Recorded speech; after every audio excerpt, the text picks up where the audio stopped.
So we have new civilizations, which means new build orders. If you watched my video on the Armenians and Georgians and how to memorize their bonuses, you'll remember that the Armenians are yoked. So we're going to have two build orders. The first one is the Warrior Monk Rush.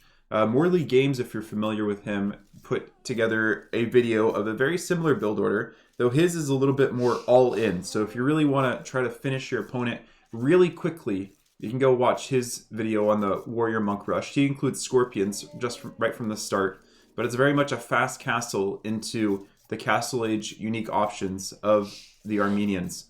This is a little bit more controlled. We're only going to sell 100 of our 200 starting stone, but it's very similar. We're starting 6 on sheep. Oh, just to mention, next video will be, since I hinted at it, the next video will be on the Man-at-Arm Towers or possibly Longsword Towers build order. So subscribe to see that when it comes out. So we're going 6 on sheep. It's a very standard start. 2 on wood. And you don't always want to go for this build order. It's a bit higher risk. One advantage is our mule cart. I guess just that we have mule carts. And like you saw that villager just went to gold right there.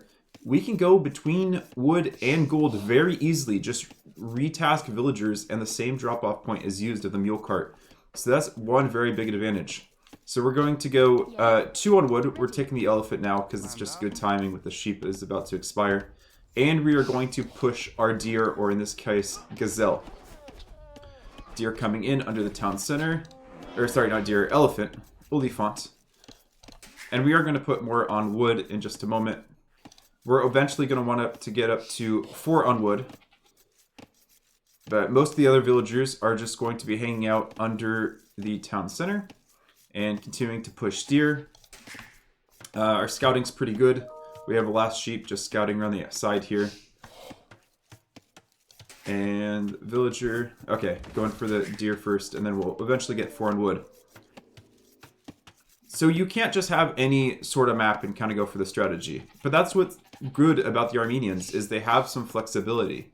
If I didn't have my gold here, if it was really forward, I might say, okay, I need some early pressure. We would go for the Man-at-Arm Towers build order, which works really well for them as well, as you'll see in the later video. Again, build order, you gotta compensate for different things. Here, my elephant timing needed to be a little bit faster, so we stopped building the mill on the berries. And we moved over to the elephant, and we'll finish this elephant before moving on to the new one. We're eventually going to get 6 on berries. The berries are one of the less protected items of our economy early in game. Our mule cart we can reassign around. Obviously, we don't want to get pushed off of gold. That'll be very important for the build order. But the mill is very much stationary. That donkey inside does not leave the mill. He does not have the flexibility that the mule has. And we continue to push in our antelopes.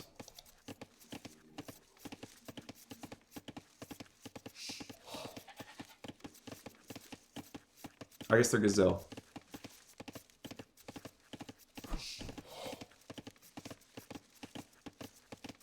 And now the scout's going to go forward to find the opponent, because we do want to know where the opponent is for our warrior monk aggression.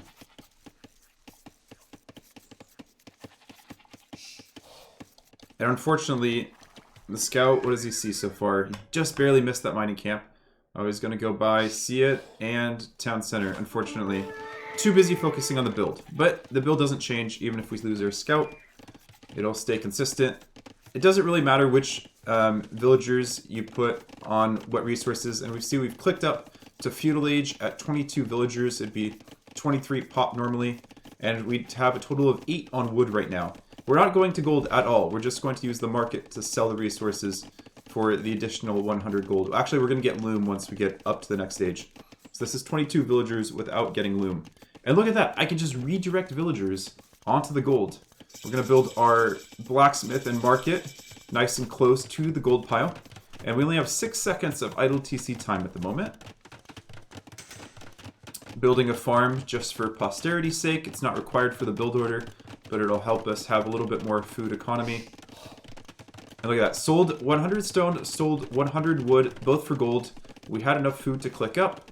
And we are on the way to the Castle Age. So the next goal, or the amount of wood we needed for that was about 400, 450. And you need 375 initially, just so you have enough for the blacksmith and the market. And then you're going to need another 100 to sell.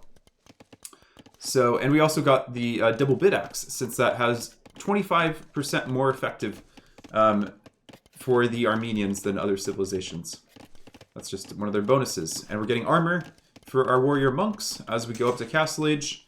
And our main goal is going to be to protect this area with the gold and the wood. And so we're going to need the 200 wood once we get up to build our fortified church. Yay. Our most exposed resource, which was the berries, is almost out. The villagers have almost completed it. And if we look at the AI opponent, they're massing archers. They're getting fletching now. And at 13 minutes, it's about the time they'd hit us. But we're already up, and we're building our fortified church on this nice hill. It'll range within the wood line. And it already comes armed with a relic to protect it. So it will automatically shoot one arrow at the same rate as a town center. And we can garrison villagers inside of there. And Warrior Priest comes out. And he's pretty tanky at 80 HP. And he can just sit back inside, and he's healing back up slowly. Comes out, tries to snipe some guys. And look at that. Easy defense. And then, of course, units leave. Warrior Priests just heal themselves back up. And they're ready to go expand. And so the reason I like this build order a little bit better than the one Morley had was that you still have 100 stone for the second TC. It's not an all-in. Because these can be easily countered by scouts. Lion poses zero threat to these guys. They still are monks, so they still have the monk armor class. And they have no monk armor. And here we can micro by having the units on stand ground that we don't want to attack.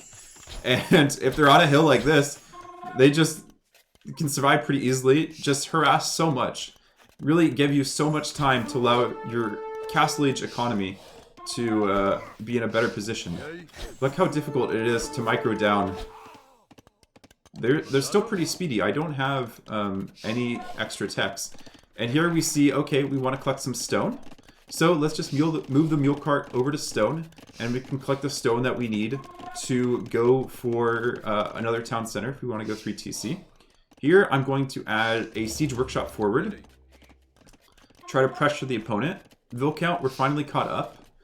We're a little bit low on economy at the start, since we don't have all of our economy techs. We skipped horse collar at the beginning.